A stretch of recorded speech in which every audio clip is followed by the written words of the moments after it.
Welcome back to Down the Road. I'm Tyler Axness filling in for Joel Heitkamp. He's going to be out for a couple weeks. I'll be joining you off and on throughout that time.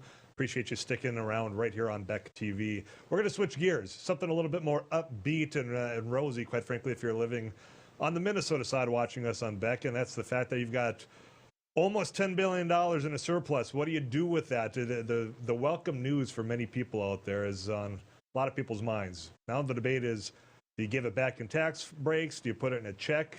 What do you do? Here to help us break that down is a friend of mine, Bill Werner. He's a capital correspondent with the Minnesota News Network. Bill, how are you doing, my friend? Hey, Tyler, we're awash in money. Yeah. What's the driving force? I mean, we're talking an escalation of money and dollars and a surplus over the course of just months. Yeah, I mean, I think a lot of it has to do with the federal government, the American Rescue Money, right? That kind of propped this whole thing up, and some of that is included in this equation.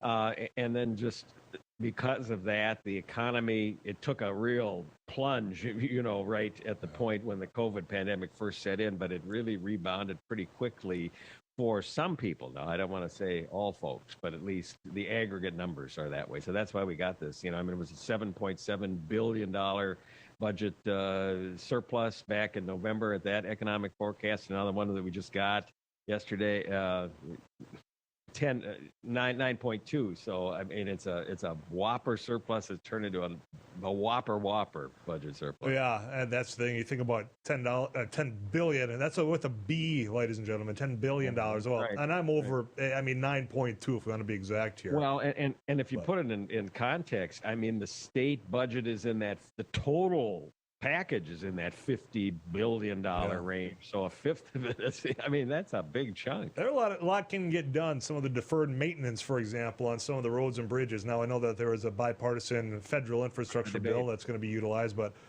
you can get a lot accomplished if you got the political will to do it. Now, in Minnesota, you're in a unique situation, Bill. You've got that whole split government divided.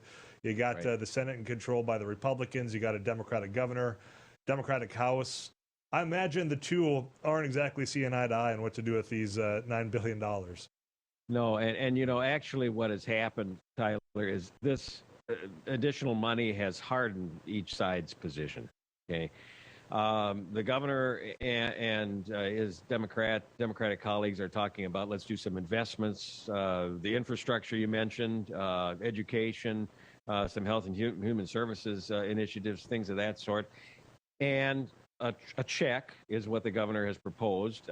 He called it Walls checks, but he's kind of backed off from that because some people have given him grief about it. But yesterday, but when the budget surplus was released, or when the latest economic forecast was released showing this larger surplus, the governor did triple his proposal for checks. Roughly triple, 2 to 3 times, so that what he's talking about is a check for couples in the $1,000 range, about $500 for singles. The Republicans come back and say, yes, but that's underline, one-time money. They say this is an example of repeated overcollection by government. This big surplus that we have, permanent tax cuts is what are necessary.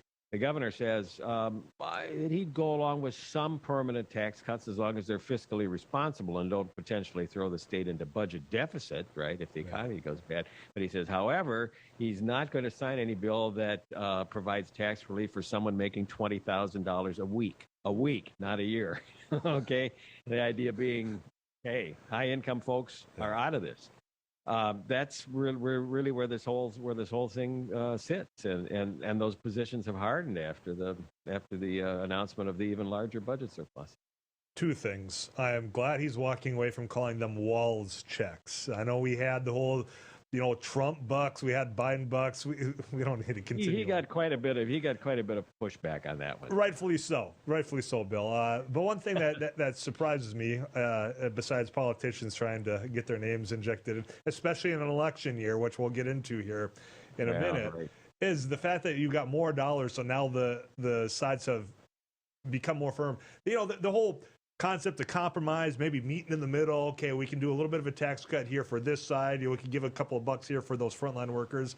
God, wouldn't that be ideal? Isn't that what we all wanted at some point? And here we are. We're heading in the opposite direction. People digging in here. And I'm smiling and smirking, but it's really not funny. I mean, it's a game, but it's Well, it is. but it's serious stuff, that you're talking about. The frontline worker bonuses, as an example, that's wrapped around the axle even further.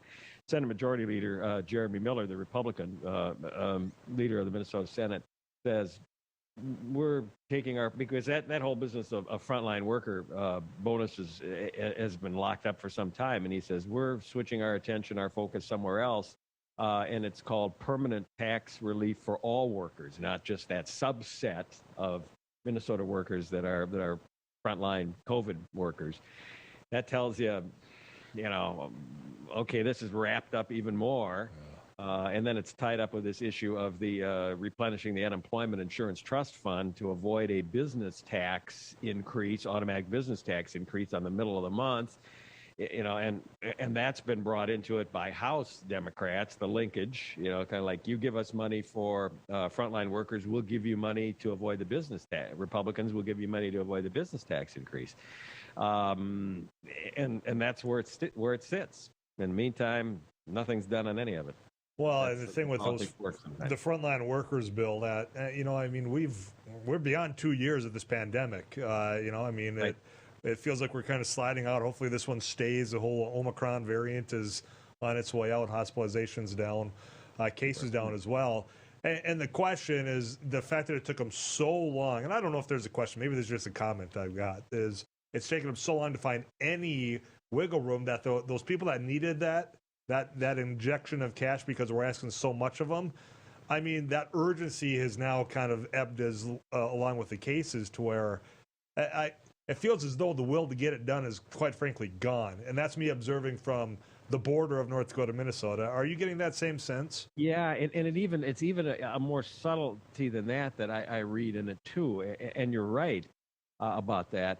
But I almost get the impression that, well, okay, so if you do it now and you give us the money and you've taken a year to give us the money, so what does that tell us about how you really think, about it? There's kind of that attitude there. Okay, I'm not saying I agree or disagree. I'm just saying that's what it is.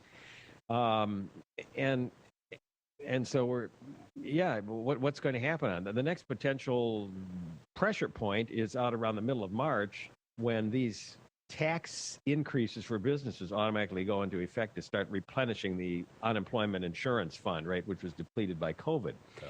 And so maybe that's the point where the sides get together, right? And maybe there's enough pressure to get that done that they work out some sort of a deal on frontline worker bonuses. I don't know, but that'd be my prediction. We're going to probably see another attempt of it short of the middle of the month.